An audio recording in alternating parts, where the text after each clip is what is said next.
There is a specific kind of meeting that happens at the end of civilizations. Not the last battle, not the final surrender, not the moment the lights go out. It's the meeting that happens before all of that. The meeting where the powerful gather in a room and decide, with the calm efficiency of people who have done this before, that a civilization's time is over. They review the evidence, they examine the military assessments, they consider the economic projections, they look at the maps, the numbers, the trajectories. And then they agree. This one is finished. The Galactic High Council had held this meeting 41 times in their 400-year history. 41 civilizations assessed, evaluated, and concluded. 41 times the conclusion had been correct. They held the meeting for the 42nd time at 0900 Council Standard Time on the 14th day of the 7th month. The subject of the meeting was humanity. The conclusion was unanimous. Humanity was finished. 17 hours later, General Adisa Okafor received the Council's formal declaration. He read it once. Then he smiled. Not a small smile, not a polite smile, not the smile of a man pretending to be confident. The smile of a man who had been waiting for exactly this moment. The Council had made a mistake. Not about the numbers were correct. Not about the military assessments, those were correct too. They had made a mistake about what the numbers meant. And by the time they understood their error, it was already too late.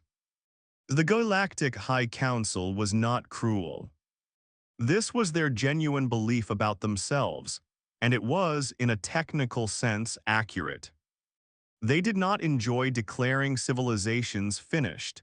They did not celebrate it. They approached it with the same professional detachment that a doctor applies to a difficult diagnosis. The evidence was examined, the conclusion was reached, the process was followed. The evidence regarding humanity was substantial.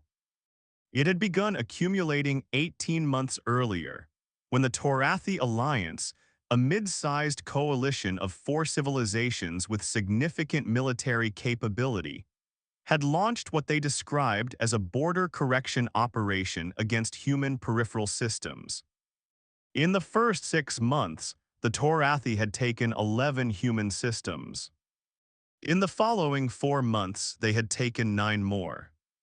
In the 2 months after that, the pace had slowed, human resistance had stiffened, but the trajectory remained clear.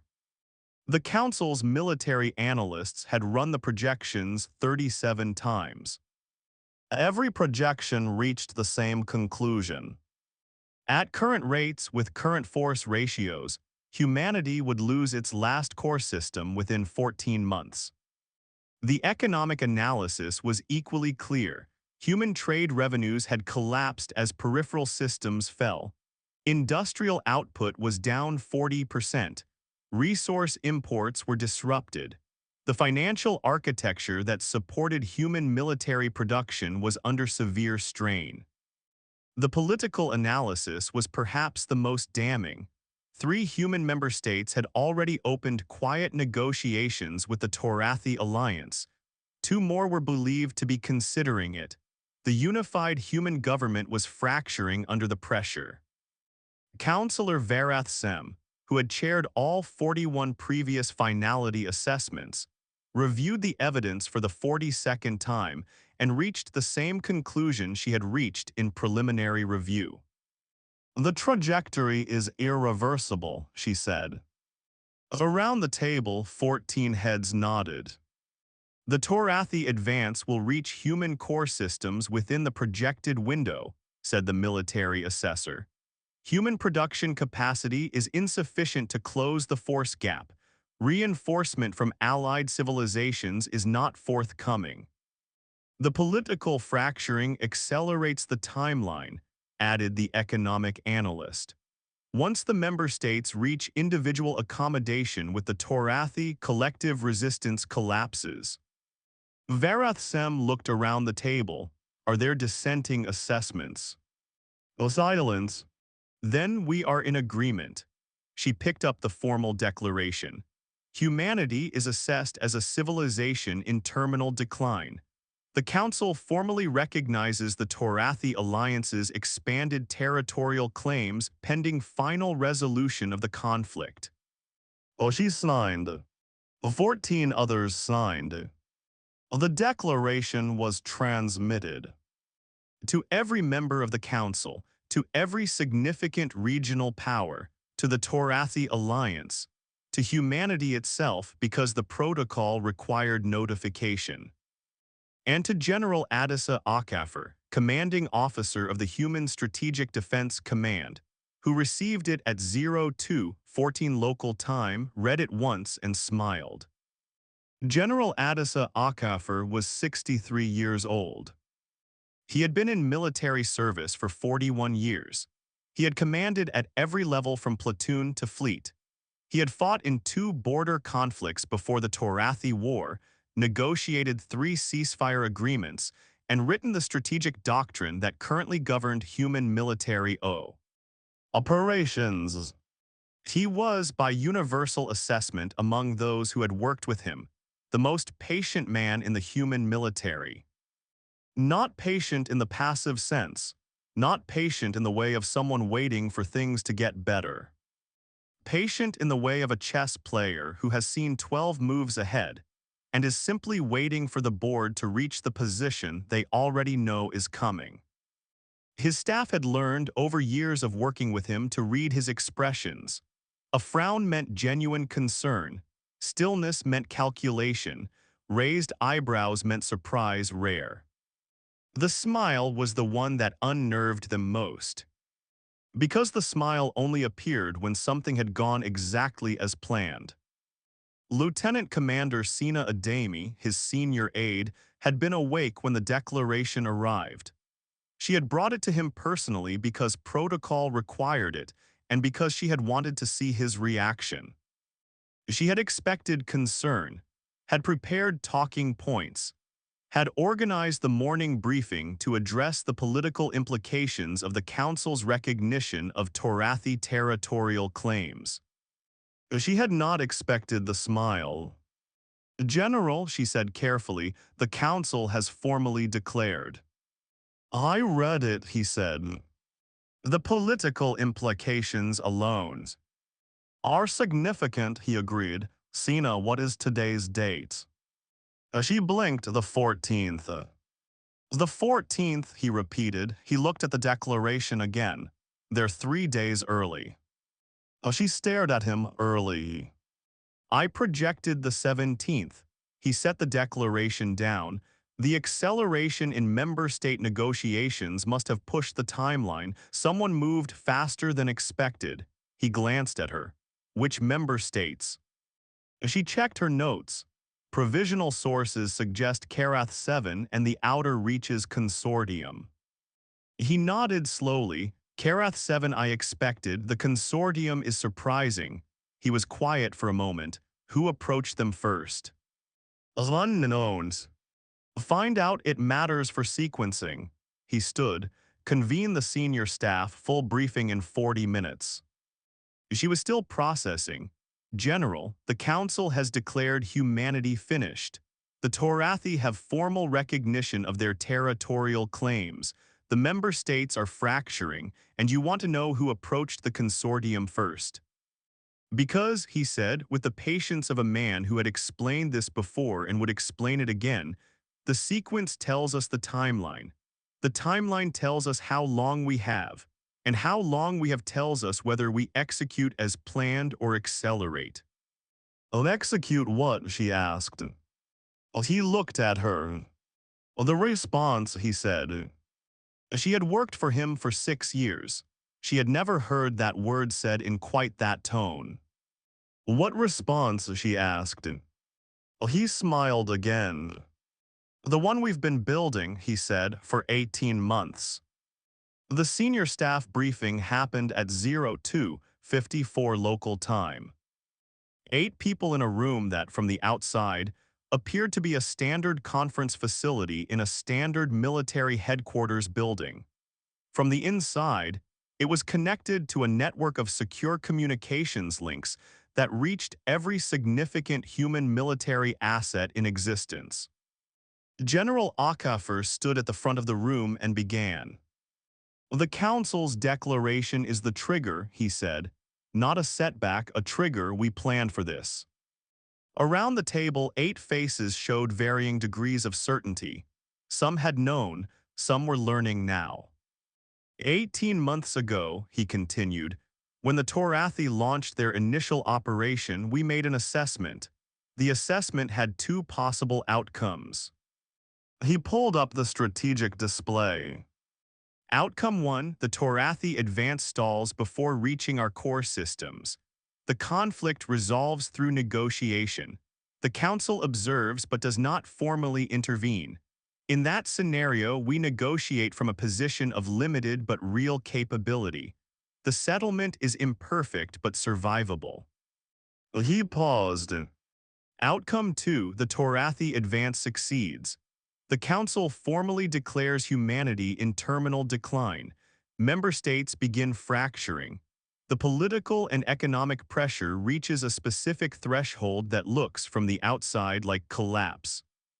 As he looked around the table, we prepared for both outcomes, but outcome 2 was always the one we needed to plan for most carefully, because outcome 2 creates a specific condition that outcome 1 does not.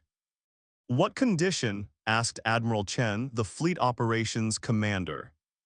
"Certainty," Okafor said. "In outcome 1, the Torathi, the Council, the regional powers, they're all uncertain.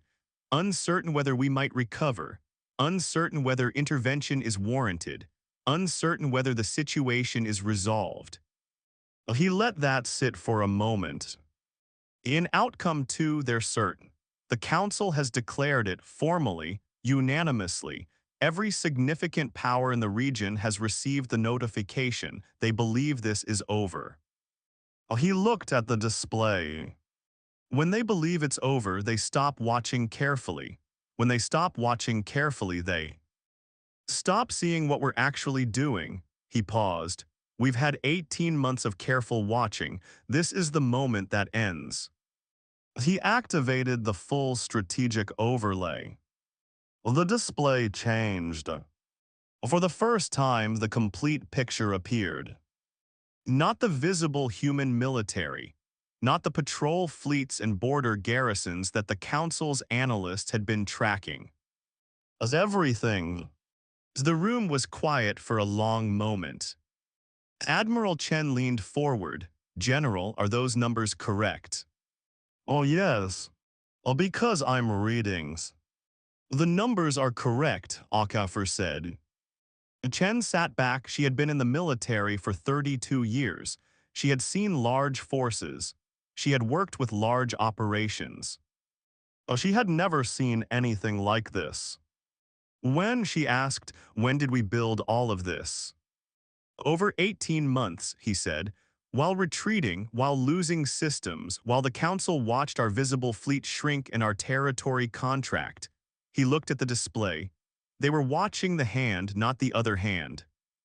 The specific elements of what humanity had built over 18 months were, individually, unremarkable.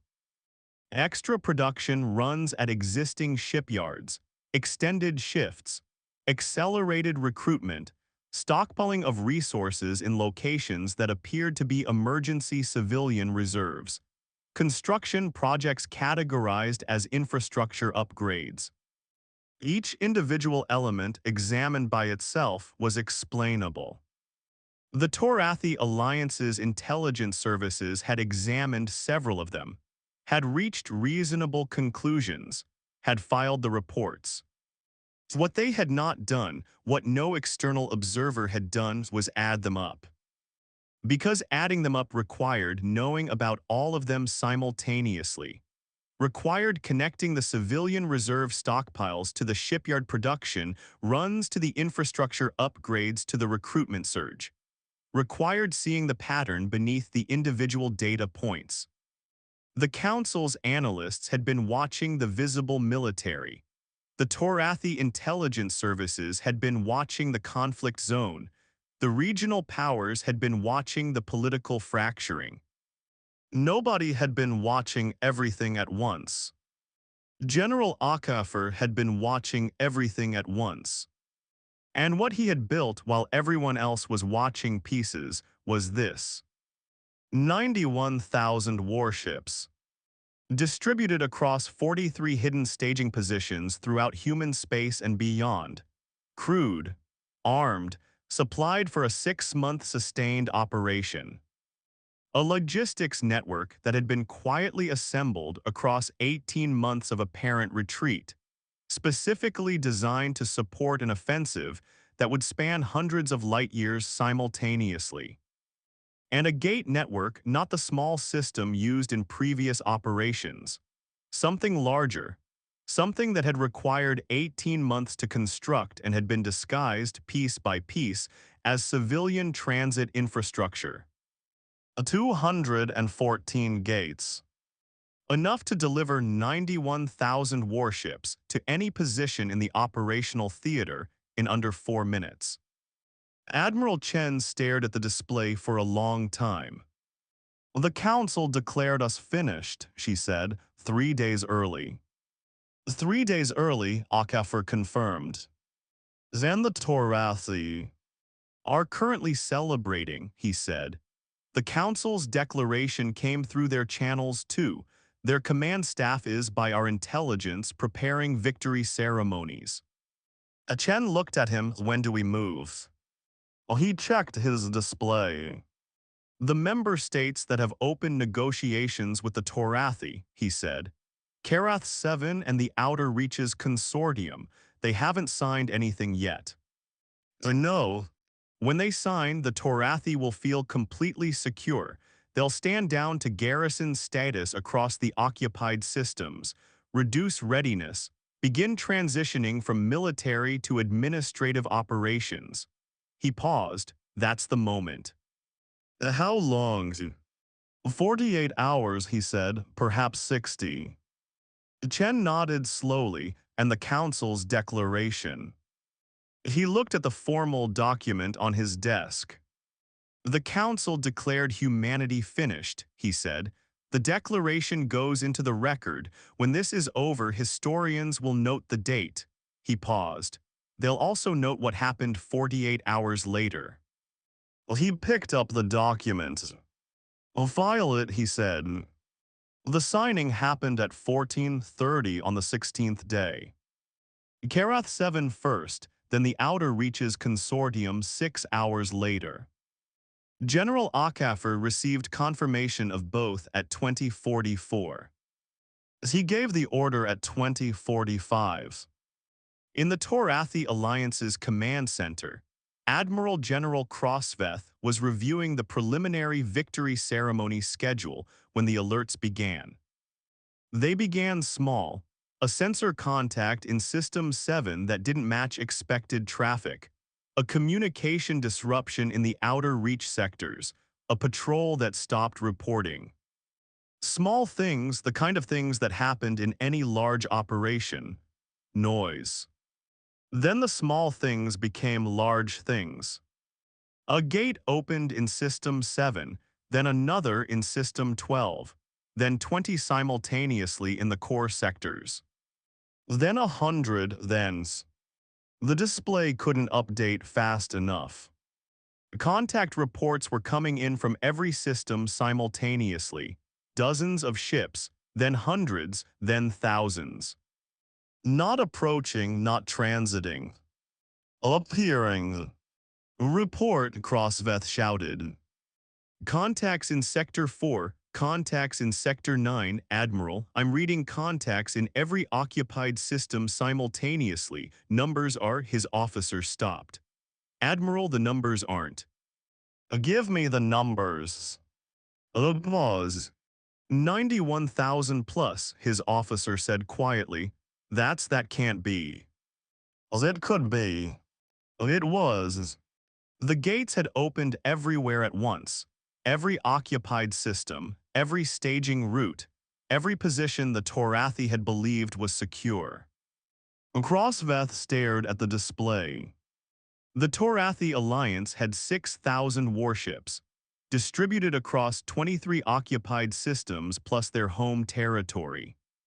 91,000 human warships had just appeared throughout every one of those systems simultaneously. Open a channel to human command, she said. Her communications officer looked up. Admiral, we're receiving a channel request from them. Well, she hadn't needed to ask. They were already calling. General Okafor's face appeared on Crossveth's screen. He looked the same as he probably looked every day. Calm, patient, the expression of a man with somewhere to be and no particular urgency about getting there. Admiral General, he said. General Okafor, she looked at her display at 91,000 contacts. I think we need to talk. I think so too, he said. The council declared. I know what the council declared, he said. She was quiet for a moment. You planned for this, the entire war, the retreats, the political fracturing, the member state negotiations. We planned for the possibility, he said. As I said to a colleague recently, there's a difference. You let us take 20 systems. We withdrew from 20 systems, he said. There's a difference there too. She looked at her display again, at her 6,000 ships, at 91,000 contacts. What do you want, she asked. The same things we wanted before your operation began, he said. Resolution of the border dispute in the Helicite corridor, recognition of the original survey claims, withdrawal from the 20 occupied systems, reparations for civilian displacement. He paused, and a conversation about what comes next. What comes next? A relationship, he said. Not a hierarchy, not a submission arrangement. A relationship between two civilizations that have just demonstrated to each other what they're capable of. He paused. You're capable of a great deal, Admiral General. So are we. That's a better basis for a long-term arrangement than resentment. She sat in silence for a long moment. The council declared humanity finished, she said. They did, he agreed. You received the declaration. I did. And you smiled. He looked at her steadily. How do you know that? Because I would have, she said. He was quiet for a moment. Then, yes, I smiled. Why? He considered the question. Because the declaration meant they were certain, he said. And when they were certain, they stopped looking. And when they stopped looking, he glanced at his display. We finished. Counselor Varath Sem received the after-action report 42 hours after signing the declaration. She read it in the same chair where she had signed it. She read it twice. Then she sat in silence for a very long time.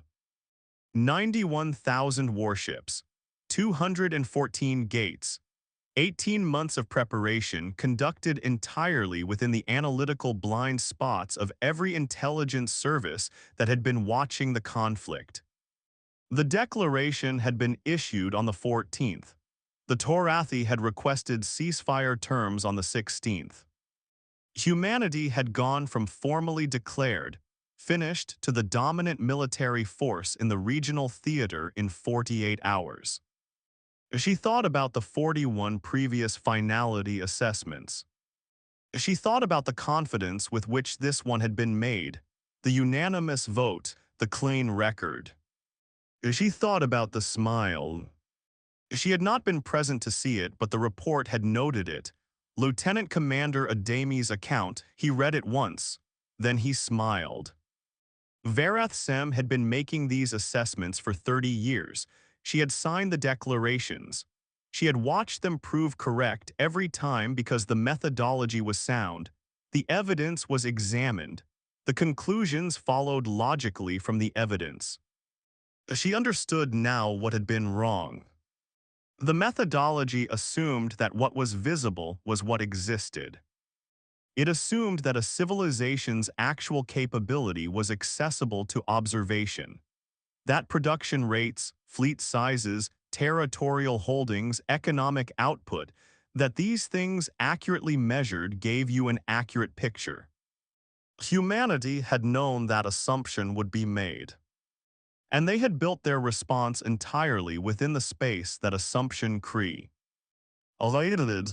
Not hidden from observation, hiding in the structure of what observation looked for. She picked up a fresh document. She began writing a formal amendment to the Council's assessment protocols. The amendment had one core change. In all future finality assessments, the analysis must include explicit consideration of the possibility that the subject civilization's actual capability exceeds observed capability by a factor of not less than 10. If this possibility cannot be formally excluded, the assessment should not proceed to declaration. She was not certain the Council would adopt it. She submitted it anyway. Because she was, among other things, the person who had signed Declaration 42. And she had signed it unanimously, confidently, without a dissenting voice. Because the evidence was clear. Because the trajectory was irreversible. Because humanity was finished. She had been wrong. For the first time in 41 assessments, she had been wrong. She thought about what General Okafor had said to Admiral General Crossveth, which had been included in the after-action summary. The declaration meant they were certain, and when they were certain, they stopped looking. She put down her pen. She had stopped looking. She would not make that mistake again. Lieutenant Commander Sina Ademi wrote her own account of the night the declaration arrived. She wrote it 3 months later, when the ceasefire had held and the withdrawal was complete, and the Council had issued a revised assessment that described humanity as a civilization of. She had smiled at the phrasing, significant, and not fully characterized capability.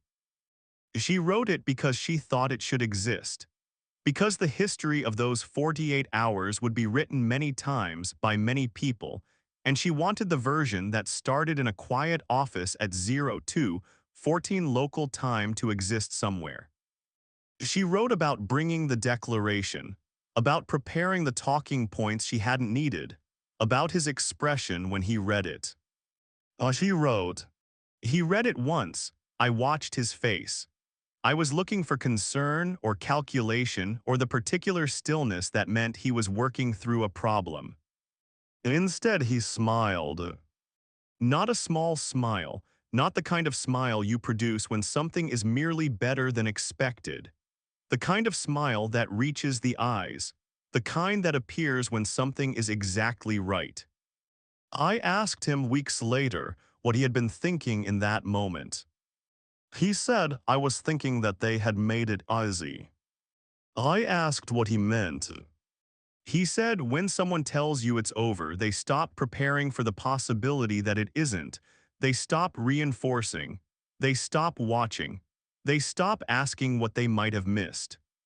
He paused. He said the declaration was the last thing standing between us and everything we'd built. Once they signed it, they stopped looking. And once they stopped looking. He didn't finish the sentence.